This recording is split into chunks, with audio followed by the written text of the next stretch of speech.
Assalamualaikum warahmatullahi wabarakatuh. Hello everyone, we are from Amuntai College of Administrative Science, Class 7D Regular. We are from Group 5 for the Political Economy course taught by Mr. Fahri Esos MAP.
Today, we'll be discussing a topic about the political economy in further depth. But before we get into the material, let's introduce the member of Group 5.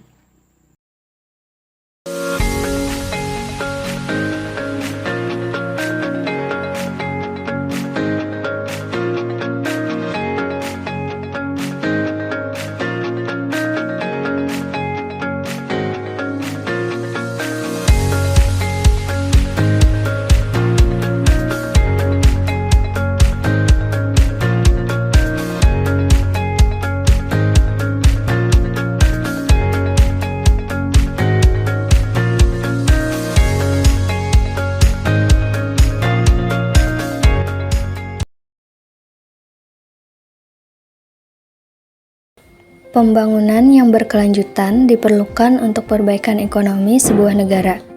Indonesia, sebagai negara sedang berkembang, memiliki kendala dalam mewujudkan program-program pembangunan untuk kemakmuran nasional. Pemerintah menghadapi masalah keterbatasan modal untuk pembiayaan pembangunan.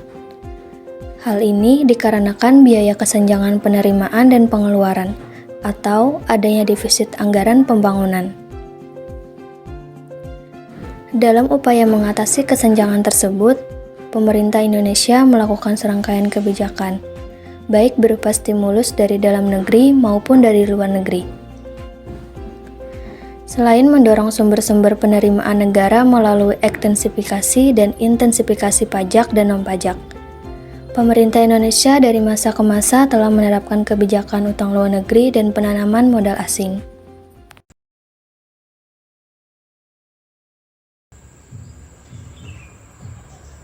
Masyarakat luar negeri memiliki peran dalam perekonomian kita Indonesia dengan kegiatan ekspor dan impor, yaitu mengirimkan dan memasukkan barang dagangan ke dalam dan dari luar negeri.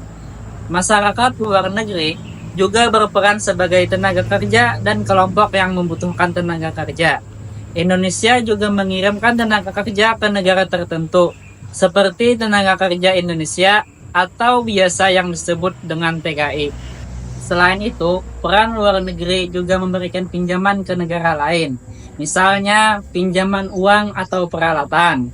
Nah, pinjaman luar negeri yang kita sebut hutang luar negeri inilah yang memberikan dampak positif dan negatif bagi perekonomian kita di Indonesia. Utang luar negeri merupakan bantuan luar negeri yang diberikan oleh pemerintah negara-negara maju atau badan-badan internasional yang khusus dibentuk untuk memberikan pinjaman dengan kewajiban untuk membayar kembali dan membayar bunga pinjaman tersebut. Utang luar negeri dimanfaatkan untuk membiayai belanja negara sehingga dapat mendukung kegiatan ekonomi, terutama kegiatan-kegiatan produktif, sehingga pada gilirannya akan mendorong pertumbuhan ekonomi. Utang biasanya dipakai untuk membiayai defisit anggaran.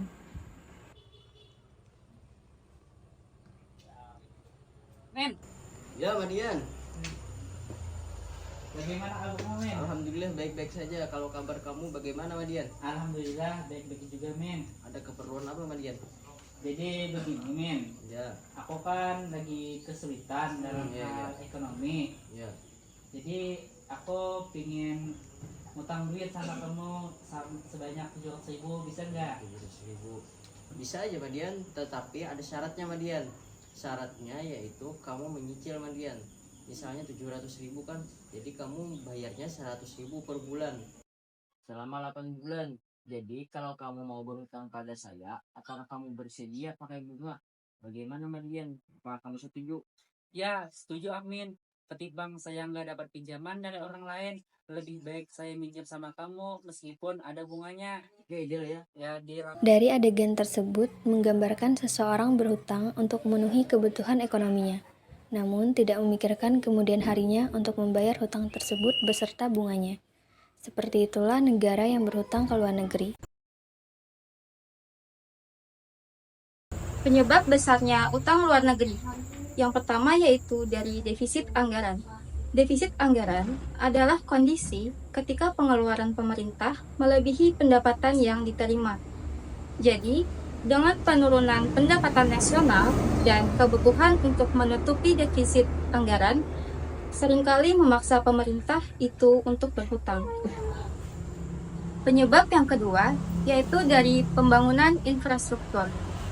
Ketertinggalan infrastruktur memicu biaya ekonomi yang tinggi, sehingga pemerintah mencari dana luar negeri untuk mempercepat pembangunan. Adapun penyebab yang ketiga, yaitu dari ketidakseimbangan antara ekspor dan impor, di mana impor melebihi ekspor yang mengakibatkan meningkatnya kebutuhan hutang. Jenis-jenis hutang luar negeri yang pertama, berdasarkan waktu pinjaman terbagi menjadi 3, yaitu pinjaman jangka pendek adalah pinjaman dalam jangka waktu sampai dengan 5 tahun, pinjaman jangka menengah adalah pinjaman dalam jangka waktu 5-15 tahun, pinjaman jangka panjang adalah pinjaman dalam jangka waktu di atas 15 tahun. Yang kedua, berdasarkan bentuk pinjaman yang diterima, bantuan proyek adalah bantuan luar negeri yang digunakan untuk keperluan pembiayaan dan pengadaan barang atau jasa proyek-proyek pembangunan. Bangunan teknik adalah berupa pengiriman tenaga ahli dari luar negeri atau tenaga Indonesia yang dilatih di luar negeri. Bantuan program adalah bantuan untuk tujuan-tujuan yang bersifat umum dan penerimaannya bebas, memilih penggunaan sesuai pemilih yaitu berupa pangan.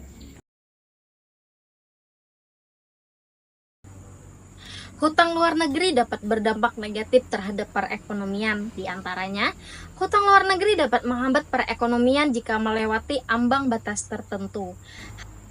Hal ini dapat terjadi karena semakin besar utang, semakin banyak sumber daya yang dialokasikan untuk membayar bunga dan pokok utang, sehingga modal pengembangan ekonomi berkurang. Hutang luar negeri yang berlebihan juga dapat menyebabkan defisit fiskal yang dapat menurunkan permintaan kredit, investasi, dan produktivitas. Ini, kenapa kamu ngomong beberapa hari ini? Gak apa-apa, Ga. Beneran gak apa-apa, Ren. Aku sebenarnya punya masalah. Aku kan punya utang sama orang. Uangnya itu aku pakai buat memenuhi kebutuhan sehari-hari di rumah. Orang itu kan aku punya utang nih, pinjam ke orang, terus pakai bunga. Jadi uang aku kerja selama ini hanya untuk bisa bayar hutang itu.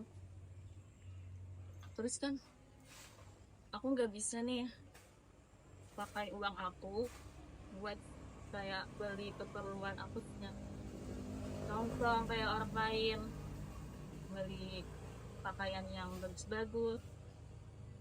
Jadi aku bingung gak harus gimana.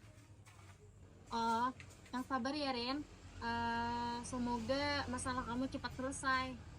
Makasih ya Ga.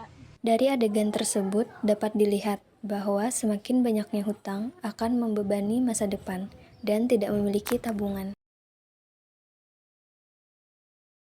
Manfaat utang luar negeri. 1. Pendanaan pembangunan infrastruktur. Utang luar negeri sering digunakan untuk membiayai proyek infrastruktur yang penting seperti pembangunan jalan, pelabuhan, bandara, dan lainnya untuk membantu meningkatkan konektivitas dalam negeri, mendorong pertumbuhan ekonomi, serta menciptakan lapangan kerja. 2. Penguatan sumber daya manusia. Utang luar negeri dapat dialokasikan untuk pendidikan dan pelatihan yang membantu meningkatkan kualitas sumber daya manusia suatu negara. Dengan ini mendorong inovasi dan kompetensi tenaga kerja yang pada gilirannya mendukung pertumbuhan ekonomi yang panjang. 3. Meningkatkan kepercayaan investor asing sehingga dapat menghasilkan arus masuk investasi asing langsung (PDI) yang lebih besar.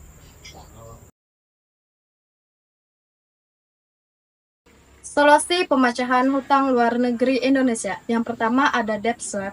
Solusi yang paling sederhana mengatasi hutang luar negeri adalah dengan mengoptimalkan restrukturisasi hutang. Yang kedua, ada diplomasi ekonomi. Diplomasi ekonomi juga penting dilembagakan dengan sasaran untuk memperoleh keringanan dan penghapusan sebagai hutang sehingga proses pengurangan sumber daya dapat dihambat. Yang kedua, ada kebijakan pemerintah. Pemerintah harus mempunyai kemampuan dan etikat baik untuk mengakhiri semua hasrat yang berhutangnya dan menolak secara tegas pengaruh dan tekanan dari negara lain yang ingin menjerat negara ini dengan hutang yang besar. Pemerintah Indonesia memiliki beberapa kebijakan untuk mengelola utang luar negeri atau OLN. Di antaranya, yang pertama, membatasi pinjaman baru untuk mengurangi OLN jangka panjang.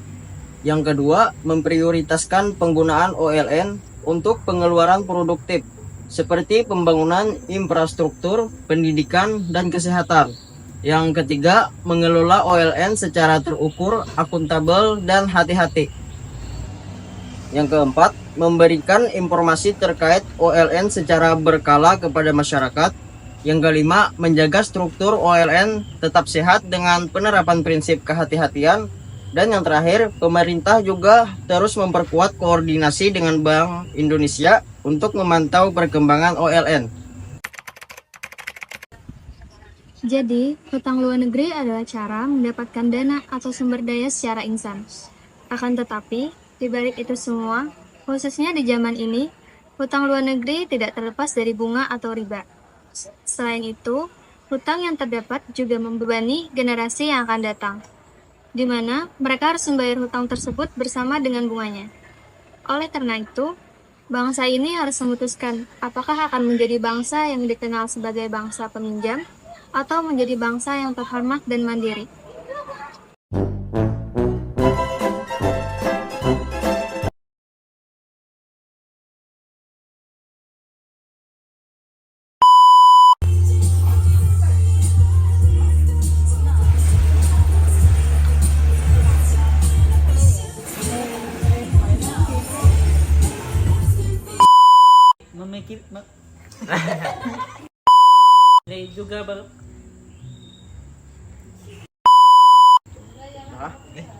Pemerintah Biayai belanja negara. Bujur lo dah.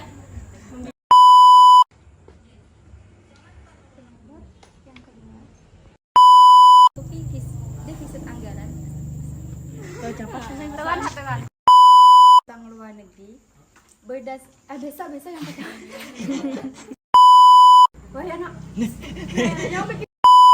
Hambat perekonomian jika aku udah melihat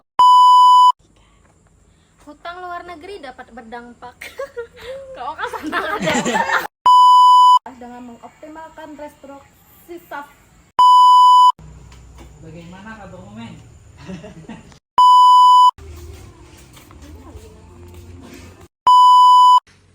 kenapa kamu ngelam